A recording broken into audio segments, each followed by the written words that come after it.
lessons, dutifully plunking out scales and watching the clock and the metronome tick down until they were sprung free. But Kevin was not most kids. He loved practicing. He'd race home after school and slide onto the bench, not even pausing to ditch his coat or his backpack. It was the moment he'd waited for all day. It was his passion, even as a kid growing up in Middletown, New Jersey.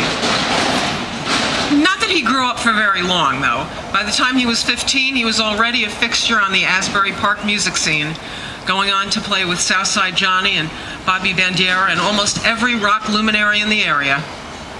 He would admit that after seeing an early Springsteen concert, he realized that the musicians got the girls. An astute observation for a young man with a keyboard. His distinctive, instantly identifiable style created a signature for all the bands he was part of. His colleagues loved to work with him.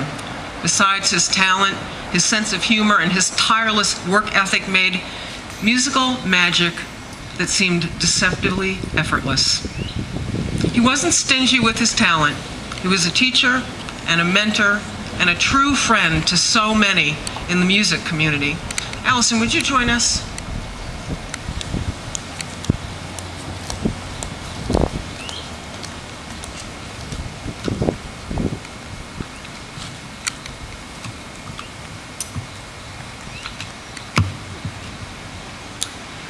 I first met Kevin at the Columns at the end of the summer 8 years ago. I had just graduated from college and had been living in Asbury with Cynthia, playing in a band with Natalie, and was moving to New York City to start a job at a law firm the following week. Almost immediately upon introducing himself to me, he was telling me stories that only Kevin could tell. As you all know, Kevin was the ultimate storyteller. Ironic but fitting that at the Columns, between Stones and Doors covers, I met someone who had become one of my closest friends and confidants. After that night, there was rarely a musical event on the shore that I attended that Kevin wasn't either playing or that we didn't drag him along to. Kevin was the consummate musician's musician. He absolutely loved to play anywhere, anytime. His unaffected joy when playing was infectious. His playing was a lot like he was, brilliant yet no frills. As our band's #1 fan, he was always there to offer his sage advice as he had seen and done it all. But most importantly, Kevin was a rock in my life, a voice of reason, a calming influence, a sounding board, a like-minded cynic. We just got each other in a way that is rare in life. He was the most loyal friend I've ever had. He had my back no matter the situation or who was watching. His friendship was unconditional in the truest sense. Kevin is one of the smartest people I've known in every sense of the word. He was intellectual but open, passionate but practical. He loved to debate issues, although we agreed on most of them. We were both exceedingly sarcastic, and neither of us let the other get away with anything. But he also had a way of putting me at ease when I was flying off the handle about something. I amused him with my dramatics, and he amazed me with his steadiness. Kevin was truly like family to me. He was included on all my family emails regarding politics or sports. He would want me to mention that he was New Jersey's biggest Kansas basketball fan, as many of you know. His lucky KU shirt even helped us win a national championship, and he reminded me of that fact many times. Kevin was my go-to for commentary on any world news events, and even a few weeks ago, I instinctively went to text him when the Wiener scandal broke, which, as you all know, he would have absolutely loved. But Kevin was also my go-to for personal events in my life. I met him at a time when I was trying to find my footing after graduating from college, trying to navigate my future. I was juggling the band and my job in New York with law school looming in my future. Kevin had no doubt about what I should do and what he ultimately knew I would do. Having lived the musician life for many years, Kevin had 4 words of advice: go to law school. Good advice, as usual. Kevin was incredibly generous. He sat through 12 hours of studio time with our band just to give his support. He played countless benefits over the years and was always there to lend a hand to anyone and everyone.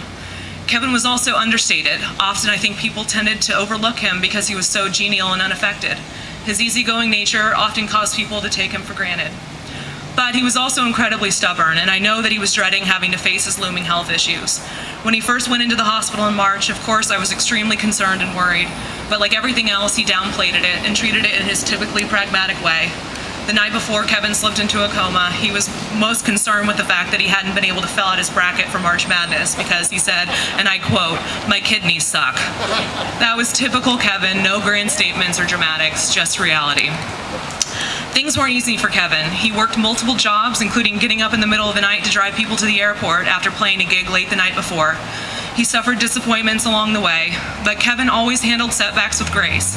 After airing his grievances to me over drinks or at the diner, he let it go and never held a grudge against anyone. He loved people and people loved him. I don't think Kevin ever knew how many people cared about him and respected him musically and personally, as he was too unassuming. And in true Kevin style, he would have outwardly deflected the outpouring of support towards him during his illness and upon his death with a smirk and a sarcastic comment.